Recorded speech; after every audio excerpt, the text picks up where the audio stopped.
Olá! O Entre Linhas de hoje destaca a minissérie The Underground Railroad, baseada no romance homônimo de Colson Whitehead. Dirigida pelo premiado cineasta Barry Jenkins, a produção mostra a desumanização dos Estados Unidos no século XIX pela escravidão. E a esperança vem de uma rota de fuga que leva do sul escravagista aos Estados Livres do Norte. A tradução do título The Underground Railroad é A Ferrovia Subterrânea e se refere metaforicamente ao de Colson Whitehead e do grande achado do escritor, dar ao sentido metafórico do nome Underground Railroad um sentido literal. Caput, do jornalista italiano Curzio Malaparte, retrata os horrores da Segunda Guerra e foi escrito secretamente. Lançada em 1944, a obra ganhou adaptação para a linguagem da graphic novel por Eloar Guazelli, um artista plástico gaúcho que tem uma relação especial com a literatura.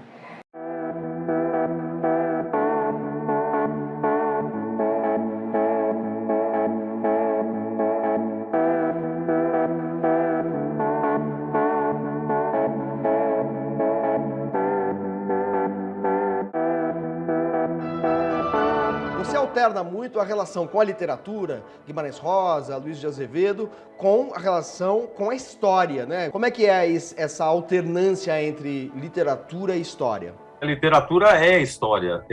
Eu tenho uma série, não vou dizer, mas às vezes me incomoda amigos que só leem livros técnicos, científicos e tal, quando eu sei que, acima de tudo, a verdade histórica está na literatura. Eu resolvi me acalmar aqui na pandemia lendo Dostoiévski e tal. A intuição do artista é uma coisa bizarra. O Dostoiévski fala coisas que eu fico alucinado. Esse cara enxergou o século XX. Eu sou um sujeito contaminado pela história e pela literatura, mas a minha abordagem da história é muito através da literatura. Reli há pouco 1812, li um livro agora, uma trilogia sobre a Guerra Civil Russa. Então, para mim, é a minha natureza.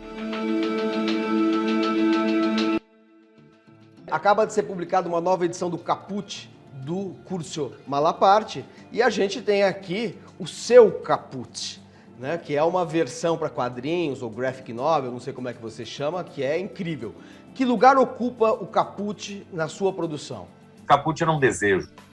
Era o livro que eu li nas idades erradas. Eu li com 12 anos, várias idades, né? Uma foi errada, 12 anos, não é um livro para essa idade. É um sujeito que vai acompanhar os nazistas como oficial de ligação italiano e vai ver o show de horrores, que é a Segunda Guerra Mundial, o show de horrores que é o nazismo em ação, mas por ser, teoricamente, um aliado, ele servia a tropa italiana, ele foi de castigo, porque ele virou um inimigo do fascismo, ele põe o dedo na ferida e diz para os protagonistas. E esse livro marcou muito meu pai, que foi advogado de preso político e tal. E isso me marcou porque ele é essas palavras, né, pós-modernas, ele é um desconstrutor do nazismo. Porque é preciso também desvirilizar, essa palavra é ruim, mas assim, é aquela ideia de que quem bate, no fundo, você tem pena da vítima, mas o vítima é humilhado. Não, é humilhante bater. Ele destrói a alma nazista e transforma eles no que eles são, vermes covardes. Porque, acima de tudo, é preciso dizer que são covardes e que o degrau mais baixo da humanidade é a covardia. E eu, para fechar, ganhei de presente, um dia numa rara reunião na minha vida profissional, lá na Martins Fontes, na WMF, o Alexandre me disse: Guazelli, o que tu quer fazer? Eu disse, cara, não sei, e de repente veio o Caput, que era um sonho. Depois eu entrei em pânico, eu digo, nossa, velho, que complicação. Eu preparei uma carta para os italianos, que pega um quadrinista brasileiro, vai saber, eles me elogiaram, eu preparei desenhos sem saber se o projeto ia rolar.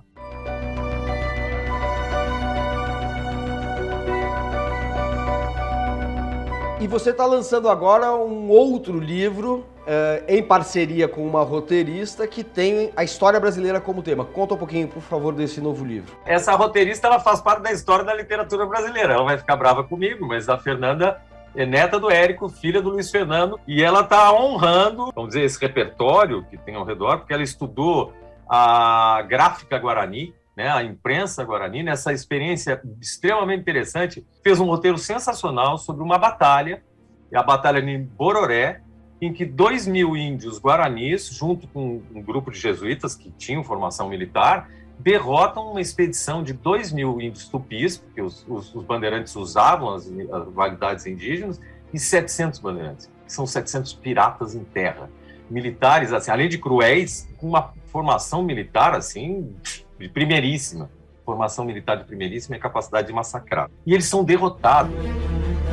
Essa batalha está saindo pela Companhia das Letras. Agora eu tive a honra de fazer a parceria com a Fernanda, que fez um roteiro muito legal, onde ela dá esse contexto todo das missões, e é uma história de aventura.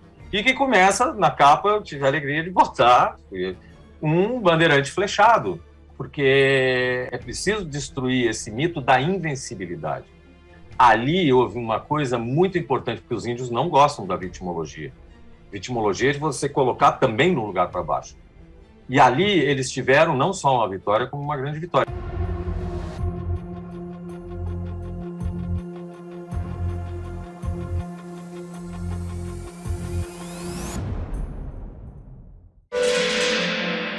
E vai começando o mês de março. No dia 8 a gente celebra o Dia Internacional das Mulheres e, inspirada nisso, eu resolvi selecionar aqui algumas escritoras brasileiras que tiveram muito sucesso durante a sua vida e muito reconhecimento, mas depois foram um tanto esquecidas e a gente não pode deixar que a obra delas e a memória delas se apague.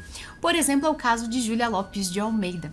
Durante a chamada Belle Époque, que é a virada do século XIX para o XX, ela foi, sem dúvida nenhuma, uma das escritoras mais importantes do Brasil, respeitadíssima. Sua casa era ponto de encontro de intelectuais e escritores lá no Rio de Janeiro. Eles tratavam a Dona Júlia com o máximo respeito porque ela era uma grande escritora que só teve o seu nome apagado depois ou esquecido, talvez pelo fato de ser mulher, de não ter sido aceita na Academia Brasileira de Letras. Só podemos especular. O fato é que A Falência é um livro que hoje em dia é cobrado nos vestibulares e ela tem muitos outros romances que valem a pena ser lidos, como A Intrusa, A Viúva Simões, entre muitos outros. Uma escritora de grande quilate e que não merece ser esquecida.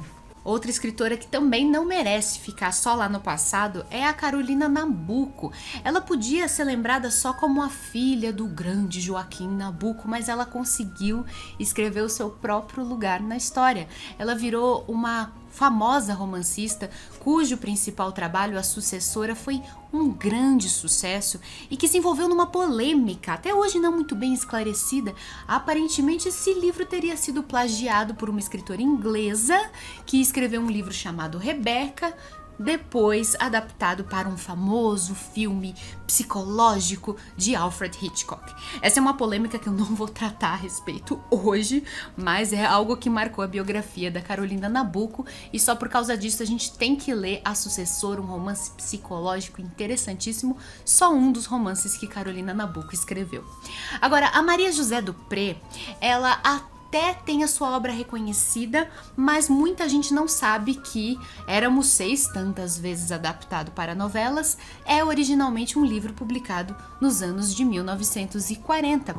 Essa é uma obra muito sensível, delicada e é só um dos trabalhos da Maria José, que publicou muitos livros para adultos, muitos livros para crianças, e ela teve grande reconhecimento em sua época como uma importante e popular escritora brasileira. Hoje não é tão conhecida.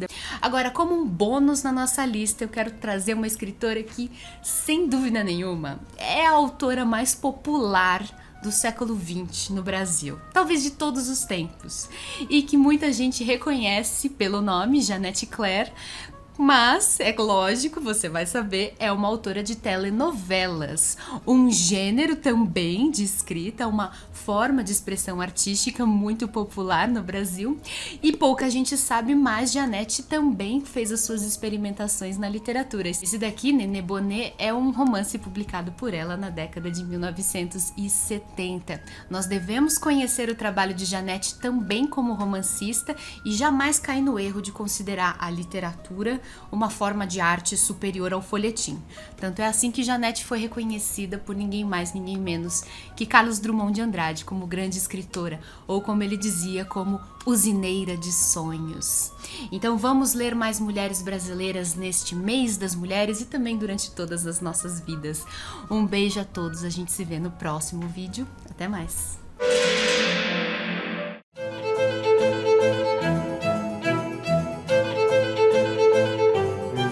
Nascida há 400 anos, em janeiro de 1622, Molière é até hoje sinônimo de comédia.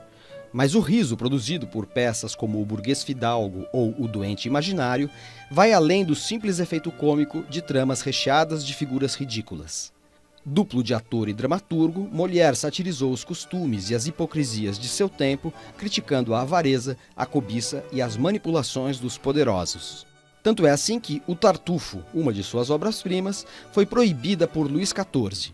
O Rei Sol admirava imensamente Molière, mas se viu pressionado pelos católicos de sua corte, indignados com a caricatura que Molière fez da religião.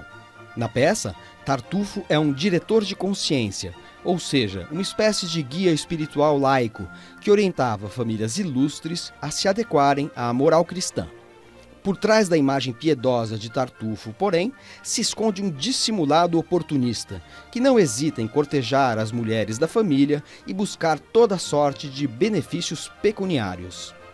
Coincidência ou não, no período de interdição de O Tartufo, Molière escreveu algumas de suas peças mais virulentas, como Dom Juan e O Misantropo, em que expõe a violência intrínseca do desejo e castiga as próprias ilusões de corrigir os vícios pelo riso. Depois do intervalo, o centenário de nascimento do cineasta italiano Pier Paolo Pasolini, que também era um grande escritor. Entre Linhas volta já.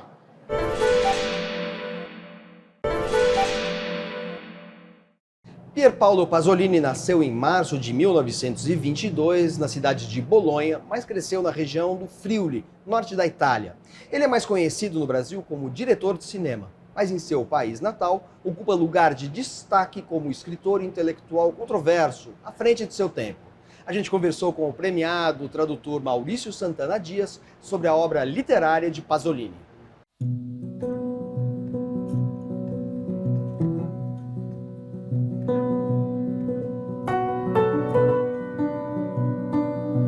Pasolini é muito conhecido no Brasil pela obra cinematográfica, mas na Itália a obra literária dele é tão conhecida quanto a obra cinematográfica e rivaliza aí com os grandes escritores do século XX, né? Como é que é a literatura pasoliniana? Ele começa a escrever muito jovem, né? O primeiro livro dele é de 1942, quando ele tinha 20 anos. E é um livro que é lançado em plena guerra, né? Então essa questão do trauma da guerra e da violência, enfim, dos tempos que ele viveu, da geração dele, vai estar sempre presente na obra. Ele, depois de publicar esse livro, ele continua escrevendo poesia, né? E tem uma longa atividade depois também como jornalista, roteirista de cinema, mas ele começa, de fato, a sua atividade como poeta.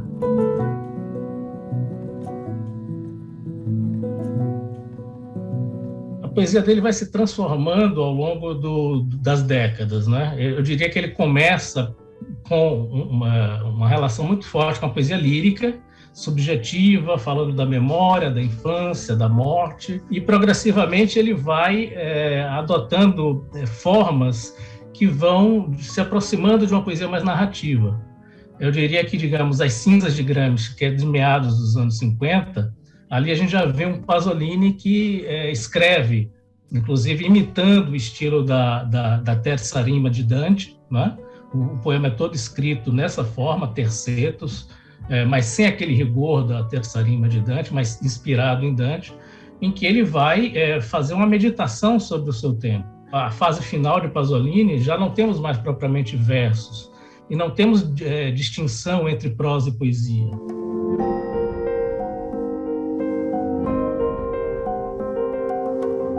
Ele escreve, digamos, os seus dois romances, os principais romances, né, ali em meados dos anos 50 e 60.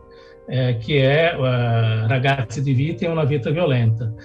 Como eu disse, ele vai experimentar bastante a linguagem e ele vai tomar como modelo o Carlo Emilio Gadda, de algum modo, né? O Gadda, que também escreve numa língua que é recriada a partir de vários dialetos. Ele faz isso, só que ele faz isso a partir da experiência de personagens marginalizados.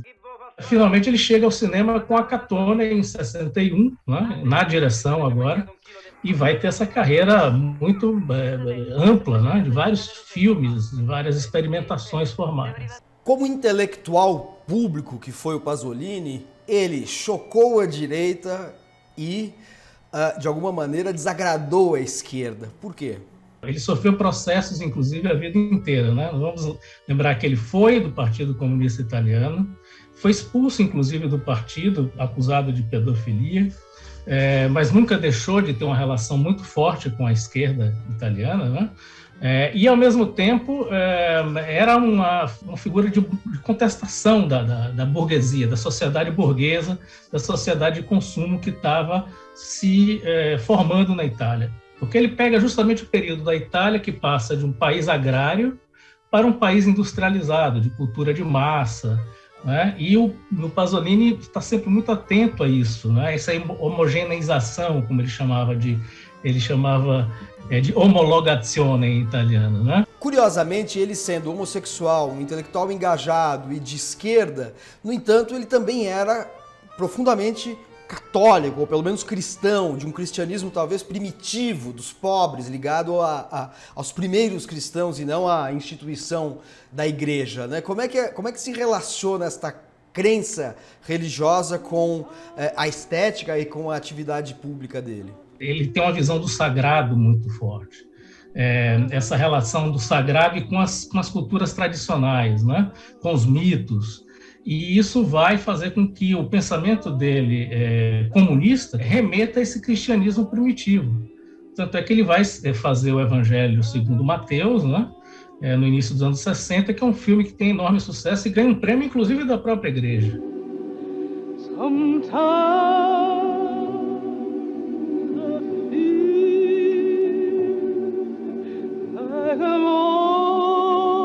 Na Itália, sobretudo, se falava muito do catomarxismo, né?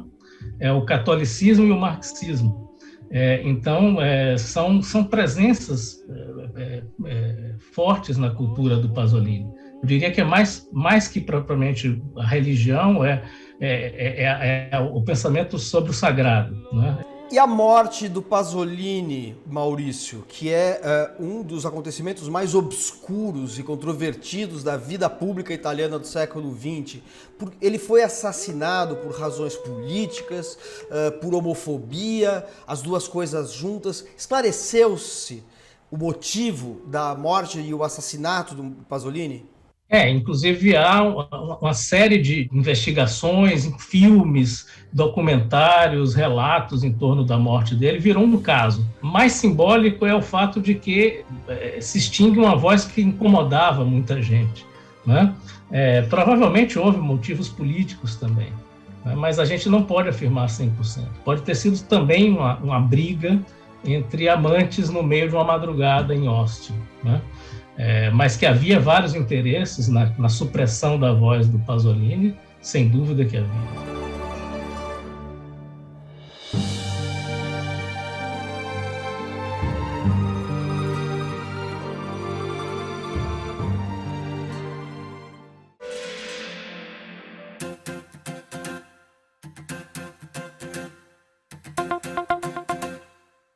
Tem um livro que me marcou muito que chama Jubiabá, do Jorge Amado. Foi muito especial porque ele fala de uma região do Nordeste, do sertão, e daí, para quem hoje vive no estado de São Paulo, é rico, porque você conhece um outro modo de vida. E por mais que é uma história de ficção, é uma história que você vê traços da realidade. O último livro que eu li foi um presente de um amigo, de um autor chamado Rubem Alves, um brasileiro, e o nome do livro é A Grande Arte de Ser Feliz. Quando eu olhei a capa do livro, eu achei, nossa, deve ser alguma coisa de autoajuda, né? Mas tá, olhei igual. E aí comecei a me encantar pelo livro e fiz essa leitura em um dia e meio. tempo atrás eu li Crime e Castigo, do Dostoiévski, e ele é o meu livro favorito. A trama é muito complexa, mas assim, sem dar spoiler do que acontece.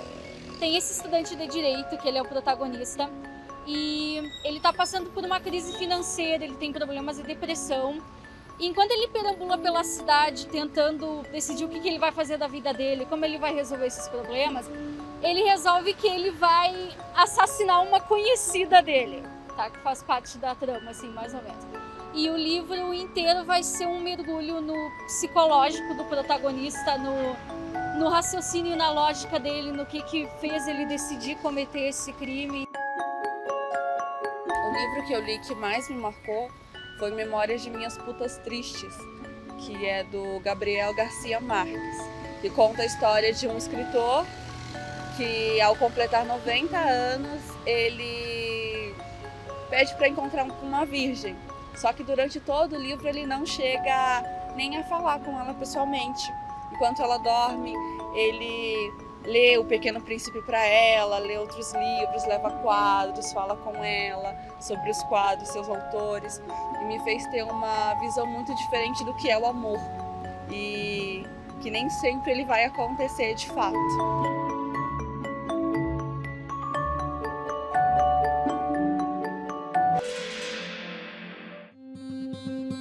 O Dinheiro é o romance em que o francês Émile Zola devassa os mecanismos vorazes e hipnotizantes do capital. Macunaíma, o clássico modernista publicado por Mário de Andrade em 1928, tem reedição baseada na versão corrigida pelo autor em 1937. Romance de Hemingway, lançado póstumamente, O Jardim do Éden narra as relações conjugais de um jovem escritor. E Por que Escrever reúne ensaios, palestras e entrevistas de Philip Roth, além de relatos de encontros do romancista norte-americano com outros escritores. Esta edição do Entre Linhas termina com trechos da entrevista de Cora Coralina ao programa Vox Populi em 1983. Poeta e contista goiana, ela nasceu em 1889 e morreu em 1985. Publicou livros como Poemas dos Becos de Goiás e Histórias Mais. Até a semana que vem. Quando eu comecei a escrever aos 14 anos, havia na minha cidade muita jovem com o nome de Ana, que é o meu nome. Santana é a padroeira da cidade. Naquele tempo havia muita religião e na casa onde nascia uma menina, logo lhe punha o nome de Ana. E eu tive medo que a minha glória literária presumida fosse atribuída a outra Ana mais bonita do que eu. Daí procurei o nome que não tivesse xará na minha cidade. Queria criar um suspense, uma curiosidade inusitada. Quem seria Cora Coralina? Então encontrei o nome de Cora, não tinha xará. Com um pouco mais achei Coralina, juntei os dois e hoje me identifico por Cora Coralina. Assino os meus livros e tudo quanto eu escrevi bem no jornal com o nome de Cora Coralina. E Ana Liz dos Guimarães Peixoto Breitas, que é todo o meu nome, fica para algum raro papel no fórum. E Cora Coralina quer dizer coração vermelho, não é? Parece que é isto, Cora Coralina, coral, coração vermelho.